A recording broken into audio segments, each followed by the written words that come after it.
No último vídeo, falamos sobre o livro A Comunidade que Vem, do filósofo italiano Giorgio Agamben.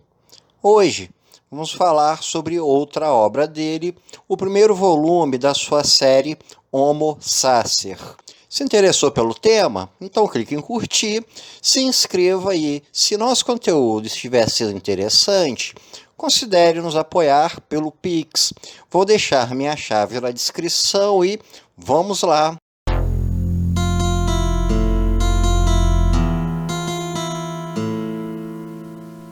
Homo Sacer, o Poder Soberano e a Vida Nua, lançado em 1995. Nessa obra, Giorgio Agamben vai traçar a relação histórica existente entre o poder soberano e a vida nua, e como isso se reflete até os tempos atuais. Primeiro, vamos analisar como o autor pensa o conceito de poder soberano. Na sua teorização, o poder soberano se dá na criação de exceção ao direito. O cumprimento do direito estabelecido é uma regra formal, já a soberania acontece na exceção. É através do poder de criar a exceção que a soberania acontece. Uma forma de se pensar na soberania é remeter às figuras históricas que estiveram acima das leis, como monarcas com poderes absolutos ou tiranos onipotentes. De ditadores a reis, a soberania existe no poder de criar exceções. Isso se dá até mesmo em grupos sociais menores que nações. Por exemplo, a soberania do líder de uma vila ou de uma aldeia que cria conceitos de regra e de exceções.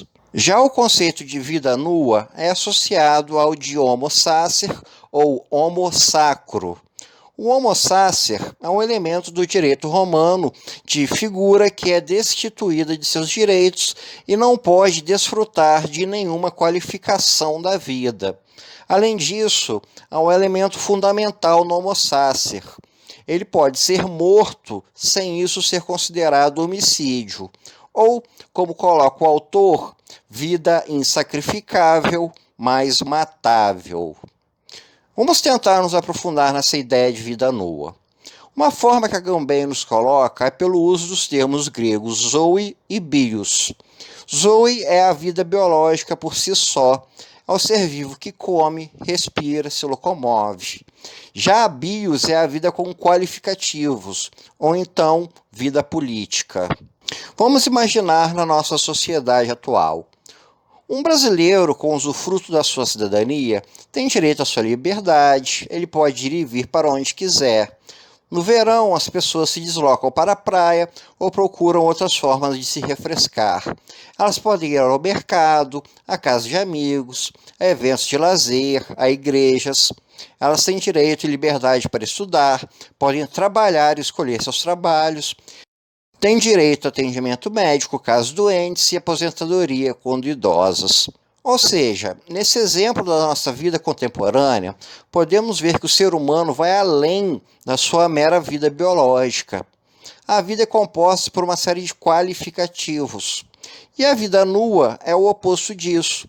É a vida que não possui nada, que está despida de direitos e do mundo político. Agamben fala na soberania do bando, e que da palavra bando há um desdobramento etimológico de outros termos, como bandido, banido e abandonado. Todos esses exemplos de vida nua. O bandido que desobedece às leis é destituído de direitos, podendo ser morto ou preso. O banido também padece do mesmo mal. Um caso é o leproso da antiguidade, que era expulso da sua comunidade para não contaminar os demais. E o abandonado, como o caso das pessoas com transtornos mentais, trancafiadas em manicômios. Assim, a vida nua é uma consequência do poder soberano, que despe o ser de sua vida política e o transforma em um excluído. Há um enorme paradoxo nessa relação.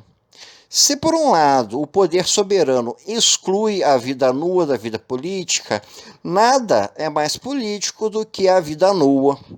Peguemos um caso famoso de vida nua, a Malala. Excluída do direito de estudar por ser mulher, era um caso claro de vida nua. Entretanto, essa sua exclusão é um ato extremamente político, tanto que sua luta pelo direito de estudar a transformou em um símbolo de resistência. Ou então no Brasil, a figura de Austregésilo Carrano, que foi internado em um hospício da juventude sob péssimas condições de existência e se tornou no maior ícone brasileiro da luta antimanicomial. Inúmeros outros casos podem ser lembrados.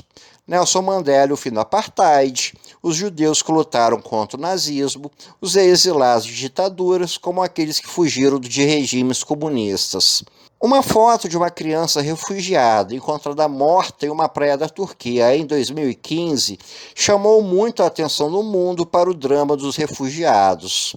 Novamente, temos um caso de vida nua, a de uma criança e sua família que, destituídas de direitos em seu país e passíveis de serem mortas, fugiram a todo custo.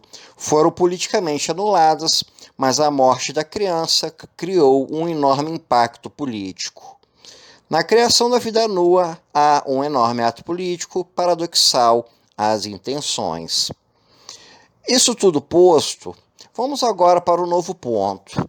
Como o poder soberano e a vida nua se encontram? Agamben aqui se baseia no pensamento de Michel Foucault para dar continuidade às suas ideias, com o uso de um termo fundamental do filósofo francês, a biopolítica. A biopolítica é o poder disciplinar sobre a própria vida. Começar a estudar aos 5 anos, ter o ensino médio completo aos 15, tomar todas as vacinas, se aposentar na velhice. Tudo isso nos mostra a existência de um poder disciplinar que influi sobre a vida, sobre o próprio ciclo biológico, se exerce um poder. Agamben, então, vai apresentar que o poder soberano entra na vida nua através da biopolítica. O principal exemplo que ele coloca é o nazismo. Através de um poder soberano capaz de criar exceção e exclusão, milhões de judeus foram transformados em homo sacer, que poderiam ser mortos sem que se fosse considerado homicídio. Com a biopolítica, a máquina militar e científica nazista utilizou os judeus como cobaias para experimentos de um nível extremo de desumanidade. Colocar seres humanos dentro de água em baixíssimo nível de temperatura, em câmeras de descompressão, onde morriam asfixiadas, inoculadas com doenças, entre muitas outras bizarrices. Esse é um exemplo muito forte do encontro do poder soberano com a vida nua, um poder de exceção que, através do disciplinar dos corpos, destitui o ser humano de tudo aquilo que o torna humano, que o qualifica como humano.